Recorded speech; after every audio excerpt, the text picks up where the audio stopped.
A estátua.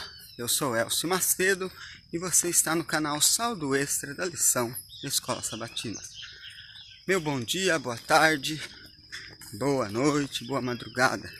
Nós que nos encontramos aí em algum momento desse tempo precioso que Deus nos dá. E mais precioso ainda quando estamos junto ao lado dele aí, meditando na palavra. Bom, vamos fazer a parte 1 hoje da estátua, a segunda lição, ok?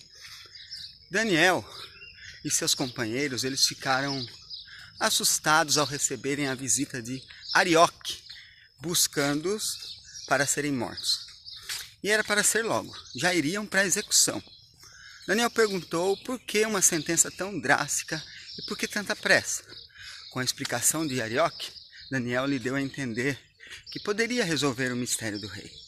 Falando com o rei, pediu um prazo, coisa que o rei já havia dito aos outros sábios que não daria, pois estavam querendo ganhar tempo até que a situação se mudasse. Por exemplo, que o rei se lembrasse do sonho ou algo do tipo.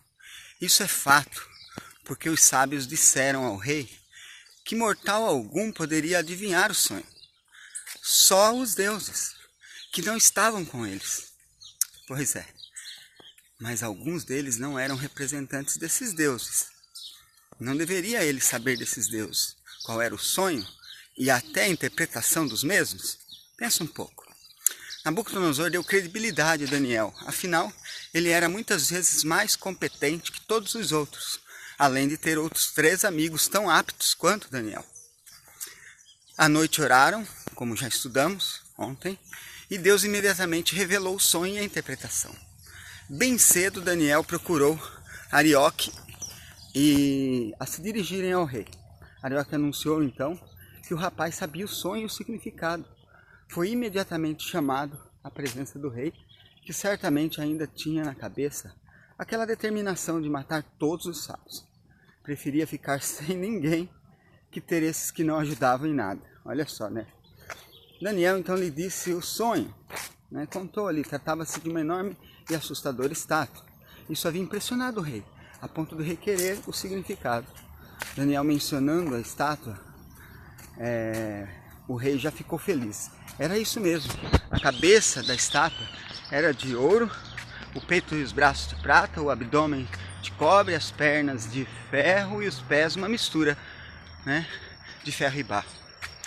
O rei deve ter dito: uau, era isso mesmo! Parabéns, Daniel, foi esse o sonho. Agora o rei podia confiar plenamente na interpretação. O difícil era descobrir o sonho, e isso foi resolvido.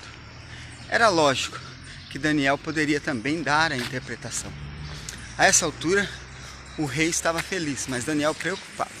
A revelação não era boa para o rei, mas ele não iria mentir, nem mesmo suavizar. Já os sábios do rei estavam acostumados, né, a fazer lisonjas, né, para receber o favor do rei. Então Daniel disse ao rei que daria interpretação e que ele, o rei, era a cabeça de ouro. Isso o rei gostou de ouvir, mas Daniel continuou: depois de ti virá outro rei, inferior ao teu, e mais outros 2, cada um inferior ao outro. Essa parte não foi boa para o rei. Deus já havia decidido que o império de Nabucodonosor sofreria duro castigo pelos excessos utilizados contra os judeus. Esse rei abusou de seu poder, chegou a destruir o templo e levar os utensílios de ouro e de prata para si. Se você ler lá o capítulo 51, dá uma pausa, você vai encontrar esse relato. Isso era roubo, não deveria ter feito. E o castigo se deu justamente com o neto de Nabucodonosor, que resolveu beber vinho das taças onde os sacerdotes só bebiam suco de uva não fermentado. O inimigo de Deus e de seu povo, Satanás, não deve ter gostado nada da interpretação.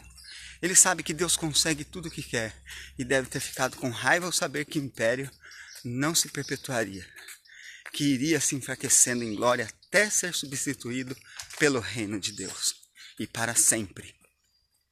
Nabucodonosor reconheceu o Deus de Daniel, que era o Deus dos deuses e rei dos reis, que era ele quem constituía os reis afinal. Esse Deus sabia qual seria o futuro e que reis e impérios iriam. O rei, muito esperto, percebeu que quem era capaz de revelar o sonho esquecido tinha um tipo de poder sobrenatural. Era Deus de verdade e conhecia o futuro. E esse mesmo Deus se constituiria rei futuramente. E seu reino seria eterno. Nenhum outro rei teria poder para derrubá-lo ou substituí-lo. Nabucodonosor também aceitou a interpretação e percebeu que ele não poderia fazer nada contra um Deus assim, com tanta capacidade. Aceitou por um tempo, mais adiante, quis ele mesmo, ser tanto a cabeça quanto o corpo todo. Por isso mandou construir uma estátua enorme, toda de ouro, provavelmente ouro maciço. Aí mais uma vez teve que se curvar diante do rei dos hebreus. Nabucodonosor honrou a Daniel, constituindo-o como governador em seu reino. Ou seja, ele era uma espécie de primeiro-ministro. Quem governaria seria Daniel. O rei estaria acima dele, confiando as decisões de Daniel. Detalhe oportuno, nesse tempo, Daniel não deveria ter mais de 22 anos, olha só. Esse homem cativo judeu fez carreira rápida em Babilônia. Teve, como hoje se diz, uma carreira relâmpago, chegando ao topo e bem logo. O pedido de Daniel, seus 3 companheiros também ali, com que orou junto, pedindo a misericórdia a Deus, o rei o constituiu com grandes, e entre os grandes, sobre os negócios de Babilônia. E os outros sábios, como despojo, permaneceram vivos. Tiveram tempo para aprender sobre o Deus verdadeiro, não é? Tomara que algum tenha se convertido. Mas o que se saiba, nada aproveitar. Ficamos por aqui. Deus te abençoe. Te vejo amanhã com a segunda parte da estátua.